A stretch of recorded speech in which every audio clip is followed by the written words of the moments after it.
시청자 여러분 안녕하십니까. 1월 27일 JTBC 아침엔을 시작합니다. 먼저 오늘 아침 주요 뉴스입니다.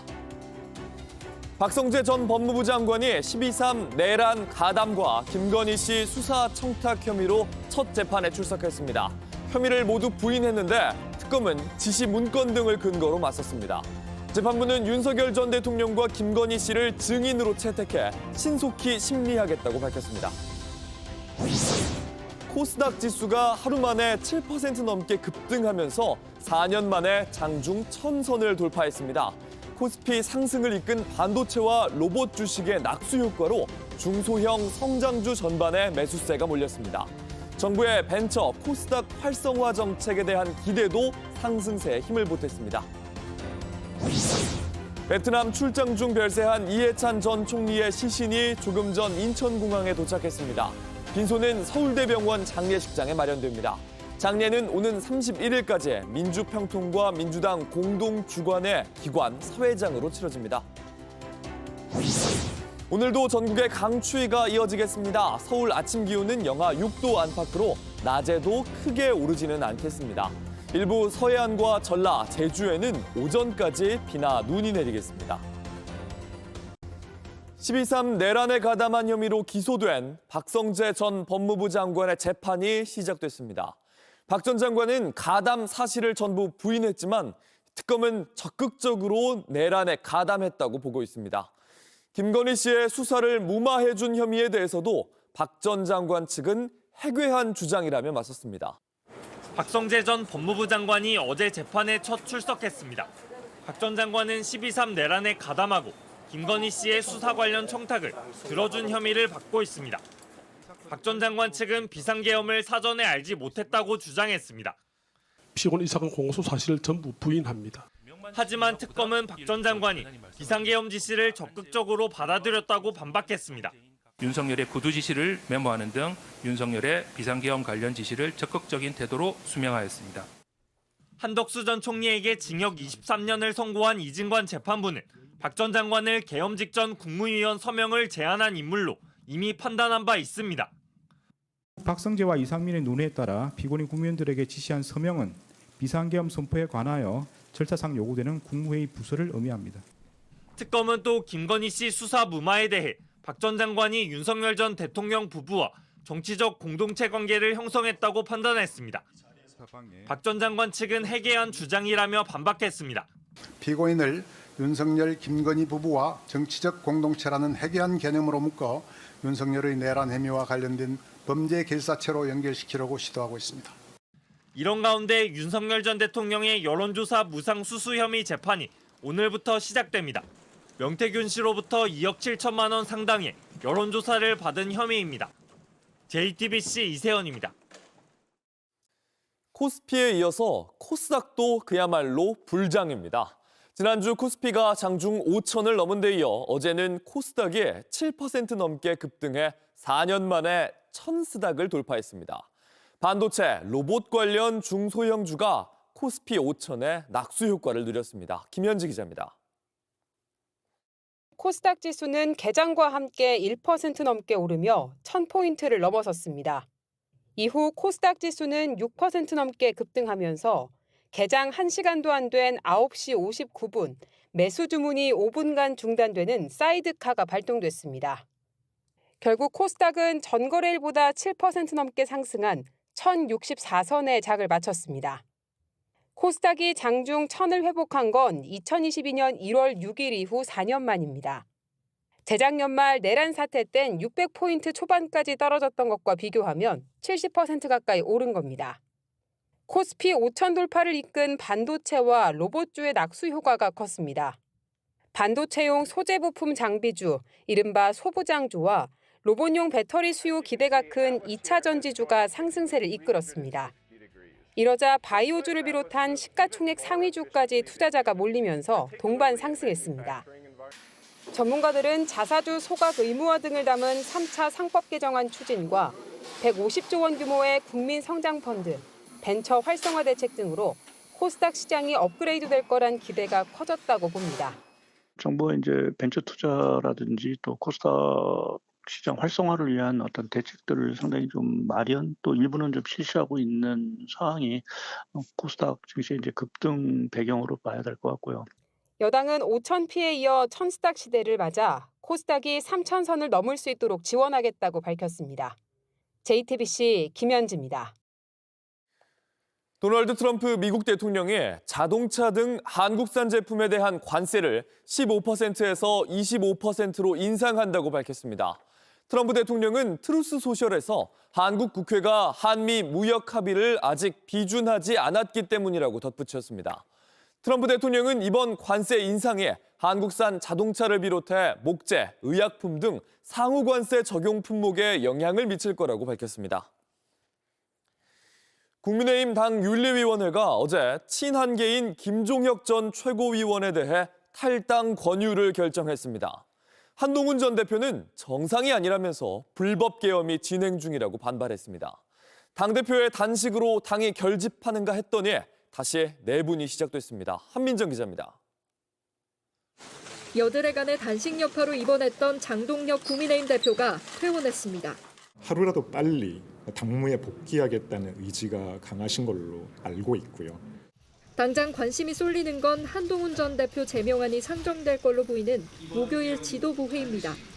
그동안 개파를 불문하고 징계 반대 목소리가 컸는데 징계를 낮추긴 하겠죠. 왜냐하면 제명이라고 하는 것은 굳이 형사처벌로 한다 그러면 거의 사형에 가까운 거 아닙니까?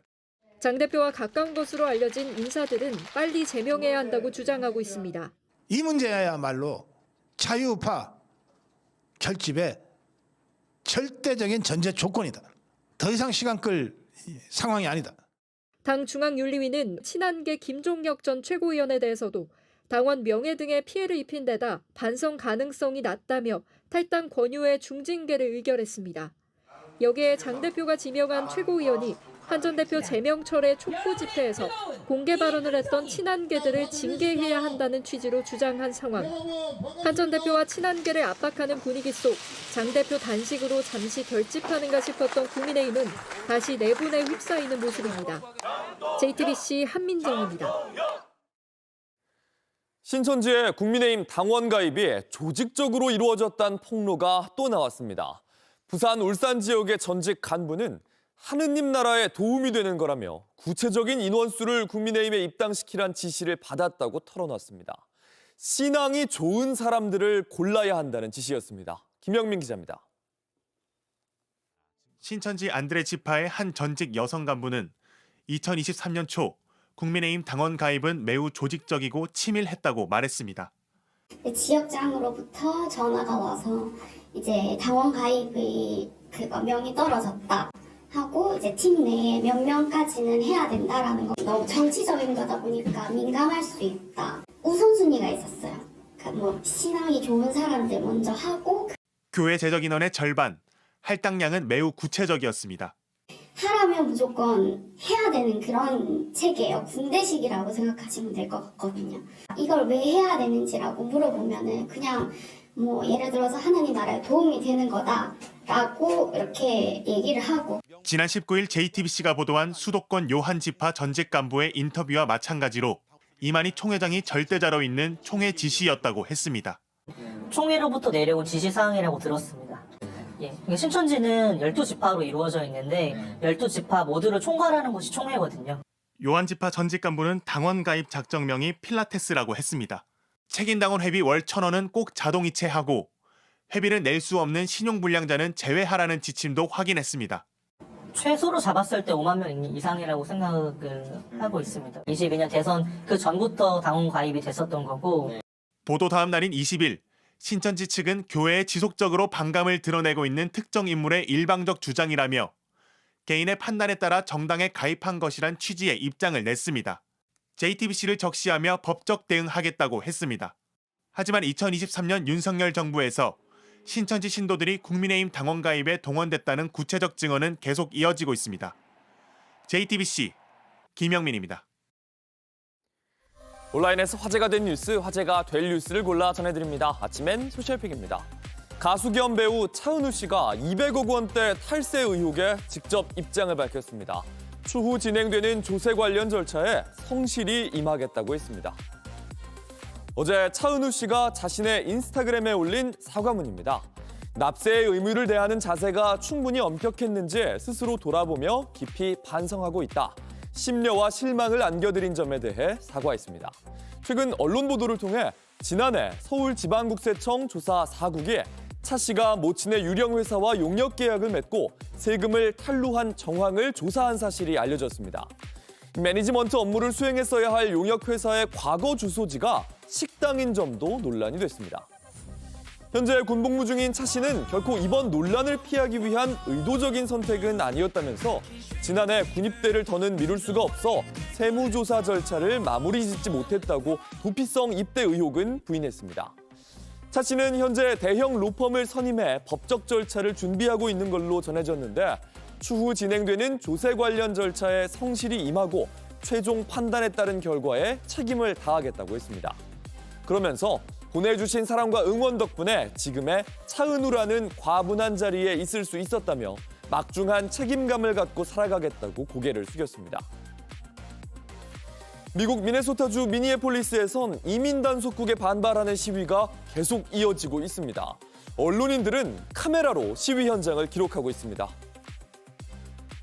Breathe. Honestly, I didn't know what was going to happen to me. If I pass out and they bring me into that building, how long would I be in there for? Would I ever see my cameras again? And so I decided to throw them. 지난 15일 시위 현장을 기록하던 이 사진 기자, 수십 명의 요원에게 둘러싸여 넘어졌습니다. 요원들에게 공격을 가했다는 이유였는데 부인을 해도 소용이 없었습니다. 쓰러진 이 순간 기자는 찍은 사진이 반드시 공개돼야 한다는 일념으로 숨쉬기도 어려운 상황에서 동료에게 자신의 카메라를 집어 던졌습니다. That photo really isn't about me. It's about freedom of the press for one, people's freedom themselves. How do you fight back against this? It deserves to be seen. 알렉스 프레티가 사망한 후 아이스 이민 단속국에 맞서는 시위도 점점 더 거세지고 있습니다. You press or you press? Get back. 요원들이 언론인에게 총을 겨누고 때때로 신원을 확인하긴 하지만 일촉즉발의 상황이 이어지고 있습니다. 정규 5집을 발매하는 방탄소년단이 월드 투어를 준비하고 있습니다. 엄청난 인기에 멕시코의 대통령까지 나서서 추가 공연을 요청했습니다. Pero esperemos que sea positiva o que permitan pantallas, en fin, que busquemos la manera de que las jóvenes y los jóvenes. 현지 시간 26일 멕시코 클라우디아 셰인바움 대통령은 방탄소년단 공연에 100만 명이 티켓을 구하고 싶어 한다고 말했습니다. BTS는 5월에 사흘 동안 멕시코에서 콘서트를 여는데 티켓은 15만 장뿐입니다. 티켓팅의 시작을 하고 30여 분 만에 모두 동이 났고요. 안표값은 5배에서 6배 넘게 뛰었습니다.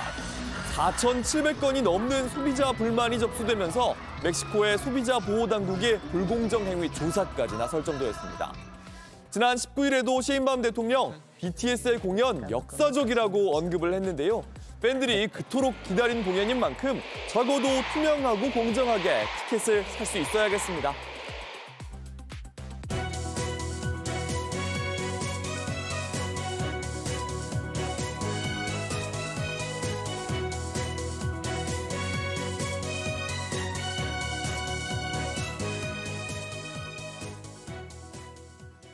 베트남에서 별세한 이해찬 전 총리의 시신이 조금 전 인천공항에 도착했습니다.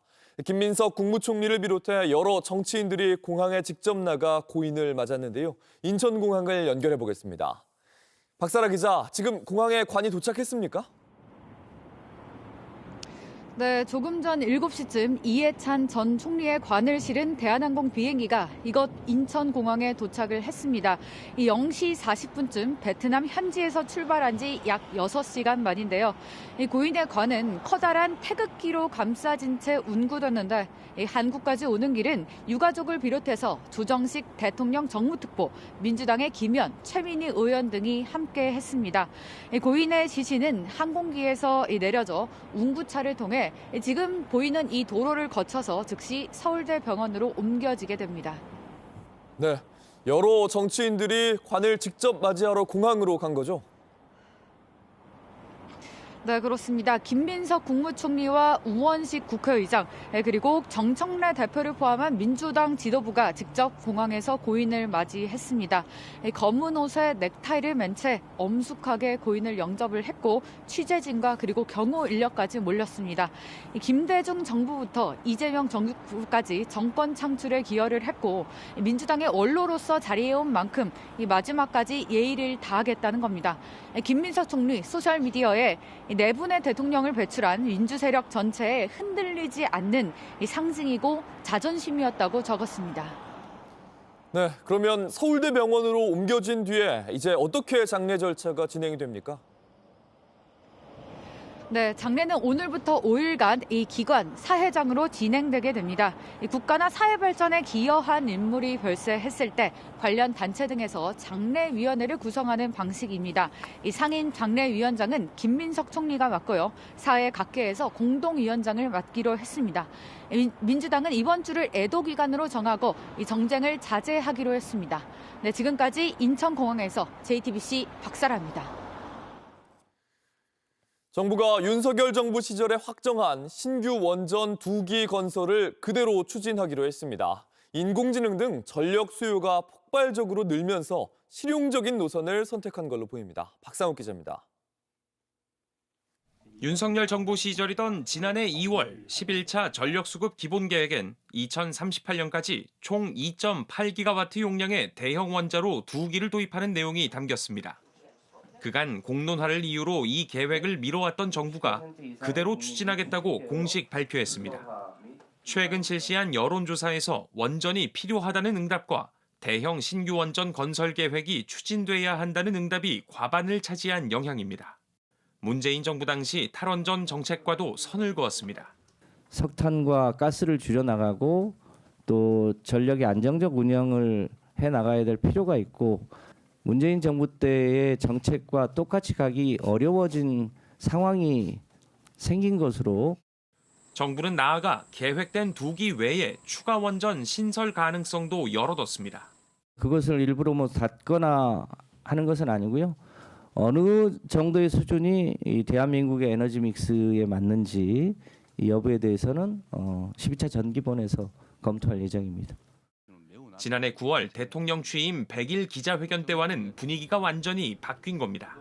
가능한 부지가 있고 안전성이 확보되고 하면 하겠지만 내가 보기에는 거의 실현 가능성이 없어요. 어디다 질 건데요? AI와 전기차 등 전력 수요가 폭증하는 상황에서 여론까지 우호적인 만큼 탈원전 기조를 고수할 명분이 사라진 걸로 풀이됩니다. 관건은 위치 선정과 빠듯한 일정입니다. 정부는 이르면 이번 주부터 부지 공모를 시작해 내년 초 선정을 마무리한다는 계획입니다. 2029년엔 환경영향평가 등을 실시하는데 모든 과정이 차질 없이 진행돼야 2031년쯤 예정대로 건설을 시작할 수 있습니다.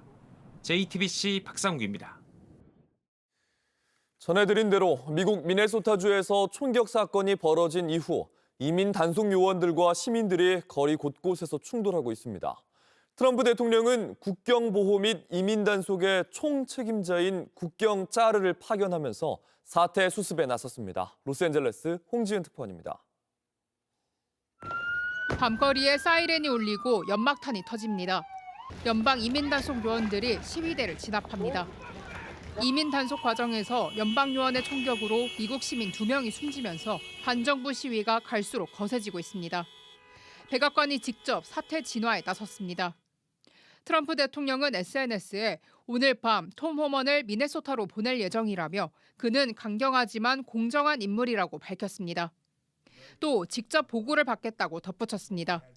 톰 호먼은 백악관의 국경보호와 이민 단속 총책임자입니다. And for those that say 3,000 a day is too much, I want to remind them, do the math. We'd have to arrest 7,000 every single day for the remainder of this administration just to catch the ones Biden released the nation. 트럼프 대통령은 팀 월즈 미네소타 주지사와도 범죄자 단속이라는 목표에 대해 서로 이해를 같이 했다고 전했습니다. 앞서 월즈 주지사는 트럼프 행정부의 이민 단속 요원들의 철수를 거듭 촉구해왔습니다. 이후 백악관은 한 발 물러선 듯한 입장을 내놨습니다.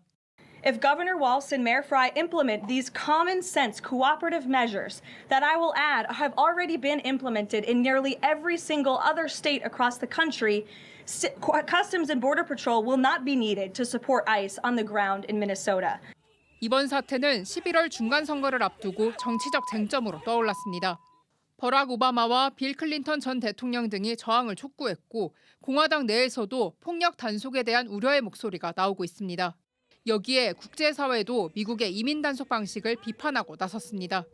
트럼프 대통령과 우호적 관계를 유지해온 이탈리아의 안토니오 타야니 부총리 겸 외무장관은 이번 총격 사망 사건을 권한 남용이라고 공개 비판했습니다.